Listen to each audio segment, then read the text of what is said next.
পণ্য আমদানি রপ্তানির শীর্ষে এখন মোংলা বন্দর। তবে এই মোংলা বন্দর গত অর্থ বছরগুলোর তুলনায় যে এই অর্থ বছরে যে জাহাজের সংখ্যা বৃদ্ধি পাবে, আমদানি রপ্তানির সংখ্যা বৃদ্ধি পাবে, রাজস্ব সংখ্যা বৃদ্ধি পাবে, তার প্রমাণ হলো 25-26 অর্থ বছরের প্রথম শুরুতেই 4টি জাহাজ একসাথে মোংলা বন্দর জেটিতে নোঙর করেছে। গতকালকে রাত থেকেই কিন্তু এখান থেকে পণ্য খালাস করছে এবং এগুলো পণ্য খালাস করে দ্রুত আবার মোংলা বন্দর জেটি থেকে জাহাজগুলো আবার বিদেশের উদ্দেশ্যে ছেড়ে যাবে। তবে এই জাহাজ 4টির মধ্যে একটি রয়েছে কন্টেইনার শিপ, একটি রূপপুর পারমাণবিক বিদ্যুৎ কেন্দ্রের মেশিনারিজ পণ্য, আরেকটি রয়েছে বিভিন্ন প্রকল্পের মেশিনারিজ পণ্য। 1987 থেকে চাকরি করতে আছি শ্রমিক ডিপার্টমেন্টে, কিন্তু বর্তমানে 4টা জাহাজ উঠছে।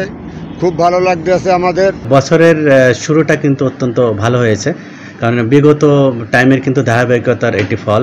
আমাদের বন্দর কর্তৃপক্ষ আমরা খুবই আশাবাদী, এই লাস্ট যে অর্থ বছর গিয়েছে এর থেকে আমরা সামনে আরও অর্থ বছরে আরও অনেক বেশি অ্যাচিভমেন্ট করতে পারবো। আওয়ামী লীগ সরকারের পট পরিবর্তন হওয়ার পরে যে এই বন্দর সৃষ্টির প্রথম যে পাকিস্তান থেকে চিটাগুড় এবং অন্যান্য দেশ থেকে চিটাগুড় এখান থেকে এনে এগুলো খালাস করা হচ্ছে, অর্থাৎ বাংলাদেশের গো খাদ্য হিসাবে যেগুলো ব্যবহার করা হয় সেই পণ্যগুলো এখান থেকে খালাস করা হচ্ছে। এবং এখানে যে বাংলাদেশের সাথে যে অন্য জেলার যে রেল যোগাযোগ, সেই রেলের মাধ্যমে কিন্তু এই পণ্যগুলো এখান থেকে নেওয়া হচ্ছে। যে মোংলা বন্দরকে আরও ডেভেলপ অর্থাৎ আরও উন্নয়ন করতে হলে, ব্যবসায়ী বান্ধবে বন্দর রূপান্তরিত করতে হলে কিন্তু অন্যান্য বন্দরের তুলনায় এই ব্যবসায়ীদের এই মোংলা বন্দরের সুযোগ সুবিধা বৃদ্ধি করতে হবে।